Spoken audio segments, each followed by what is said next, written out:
Hey guys, just want to give you guys a little bit insight into how you can fix your issues if you guys have a crank and no start problem with your car. So basically, this happened to me a couple of days ago. I went shopping at a Kohl's and spent maybe like an hour there. Came back to my car and was all set to go back home, and bam, it cranked. Everything else worked. Everything worked. It cranked, but it didn't crank over. It didn't start, and I must have cranked it about 5 times, and it would crank each and every time, but it would not turn over. It would not start. Now, when that happened, I thought maybe it was maybe a glitch, something that I could resolve. Uh, so what I did was pretty much probably like what a lot of people did. What I did was I changed the shifter to different gears. Shifted to, shifted from park to neutral to reverse, and pretty much try to start it that way. Pressed the accelerator a couple of times, try to start it that way, and none of that actually worked. None of that worked. So at that point, I thought it could be the battery, but I did change out the battery relatively recently, probably like 6 months ago. It had that issue where there was a no crank, no start issue. So it's like totally different from this issue. But regardless, I turned on the headlights just to see whether it was the battery that was the issue or not. Went out, checked the headlights. The headlights were rather strong. And at that point, I was thinking it probably wasn't the battery, because I was crossing my finger like you guys are probably at this point for like a quick fix. So basically, after that, I opened the hood up and looked at the battery compartment, battery area. Now, here's the thing about it. All right, the car was cranking pretty strong. All right, I was thinking that may have been a battery, still in the warranty. I could just change it out, pop another one in, problem solved. But I, you know, I the car was cranking very, very strong. The headlights were very, very bright. Did not think it was the battery at that point, but I was looking at terminals. They looked like they were pretty corroded. And basically, I did not clean the terminals when I swapped out the battery 6 months ago. Probably like I should have done. So basically, I had a couple cans of Coke. I poured 2 cans of Coke on the terminal cables, the connectors. All right, wiggled them a bit. Now the connectors were tight, but they're not so tight that I couldn't move it. I pretty much wiggled them out, took some paper towel, cleaned them up, popped them back in. It wasn't 100% clean, but it was clean enough that if that was the issue, I would have been able to, without a problem, the connection would have been able to crank it over if that was the issue. But I didn't, I was pretty sure that that wasn't the cause of it. But regardless, I did all that anyway. Went back to my car, tried to crank it, and it still cranked strong, did not turn over. Had the same scenario, did not turn over. Sucks. It sucked at that point. I was like, okay. So I went back out, and I had a battery booster. Now, you're thinking, like, all of that, why is he thinking it's still the battery? It's possible, on a rare chance, that the battery could be the cause of this for whatever reason. All right, that's like the first thing I went to. Had the booster out, popped the booster in, it had about 75% charge. Obviously, if that didn't work, I knew that I could just eliminate the battery 100%. But at that point, the battery could have been eliminated like 99%. I would have eliminated the battery, but was hoping for an easy fix like you guys are in this situation. Popped the cables on and cranked it. Cranked up as strong as it did before. So, but it didn't turn over. So at that point, I knew 100% that it was not the battery. All right. On top of that, I actually checked the negative cable. I checked the negative cable, and if you guys know what the negative cable is, the negative cable is the ground cable, and normally it connects to the frame of the car.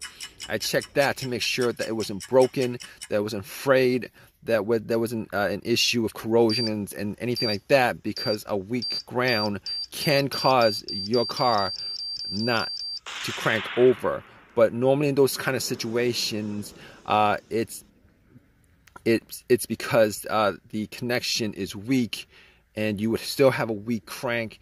Your conductivity would be very weak, and you know, test like the headlight would show you that you would get a dim light instead of a strong light.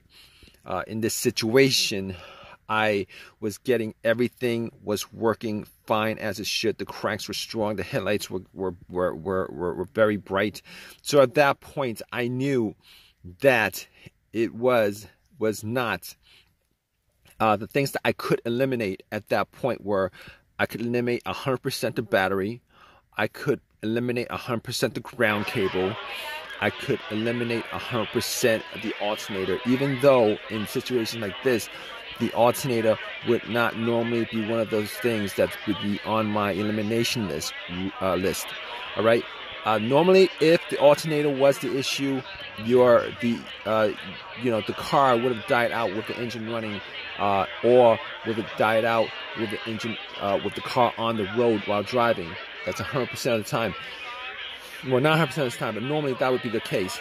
Or there would be a no start situation because it was running on the battery and the battery just died out.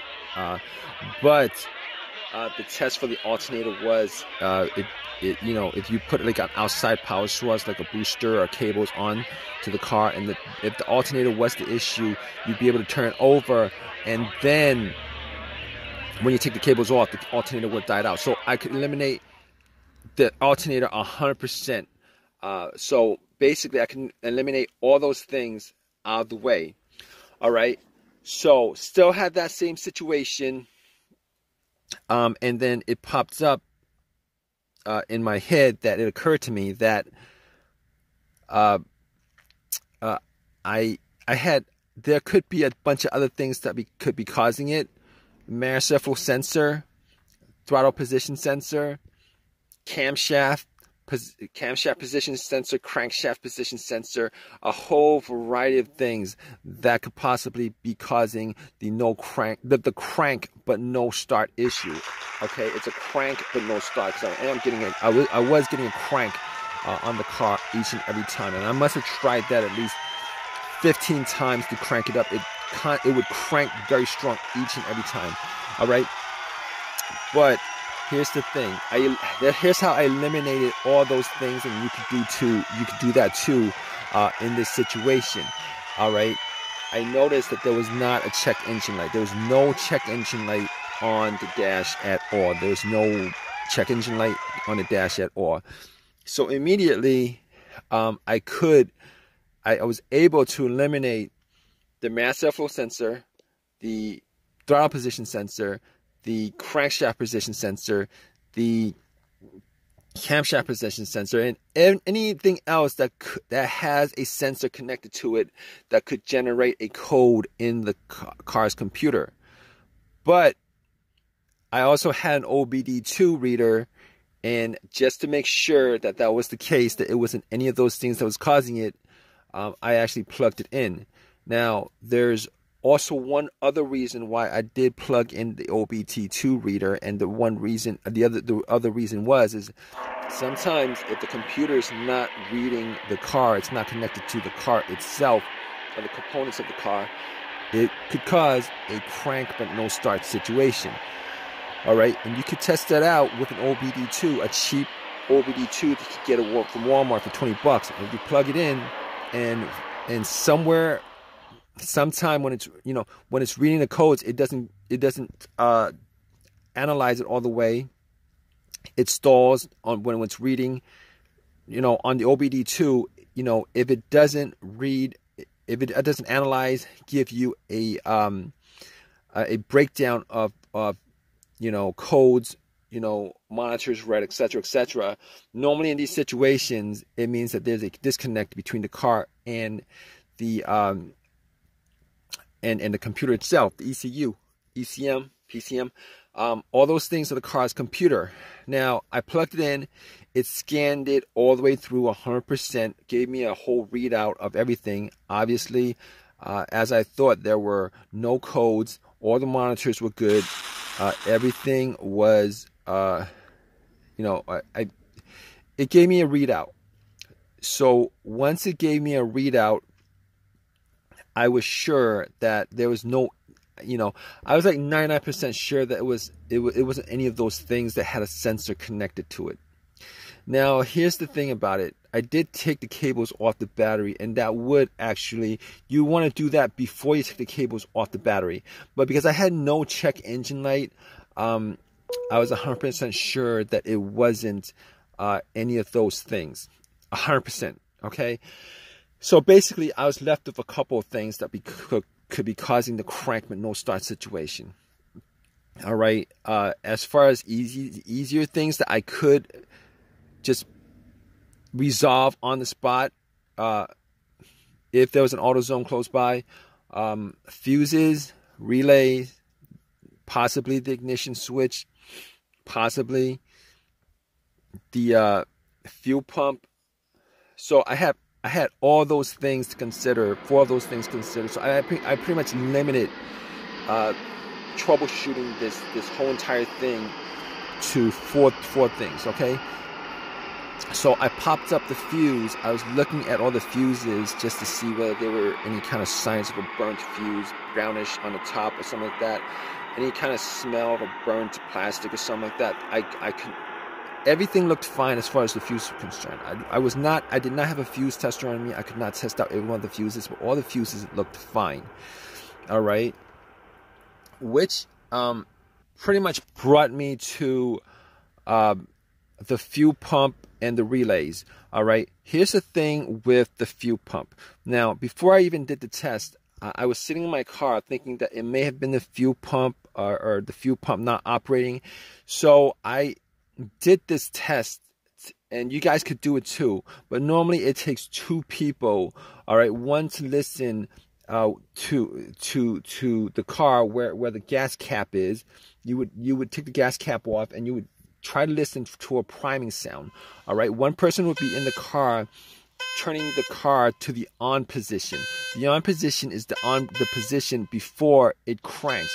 Normally you don't want to crank it, because what happens is if you crank it, that noise, the cranking noise, is going to drown out the noise from the whizzing of the priming of the fuel pump.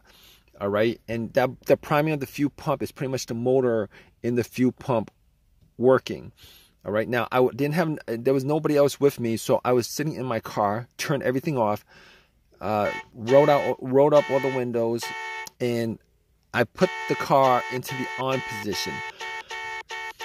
And I did it a couple of times. Turn it off, push it to the on position, turn it to the on position, turn it off, turn it to the on position. Was not able to hear, to make out a sound inside the car. All right, whether the pump was priming or not, it was not able to hear a whizzing sound, a motorized sound, either way. So, after that, I looked at the fuses and looked at the relays. Especially for the fuel pump.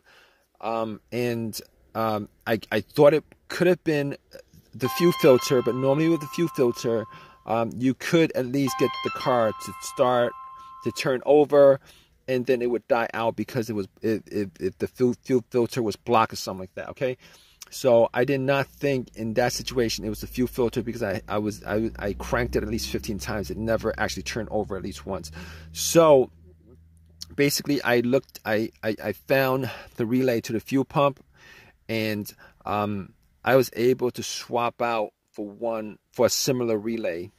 All right, and once I swapped it out, was able to turn it, got into my car, and then cranked it, and guess what, guys? Boom! It turned on, turned over, car was running, turned off, did again, it was running. So at that point, I knew for 100% that it was the fuel pump. All right, I forget what component of the car I swapped it out with as far as the malfunctioning fuel pump was concerned.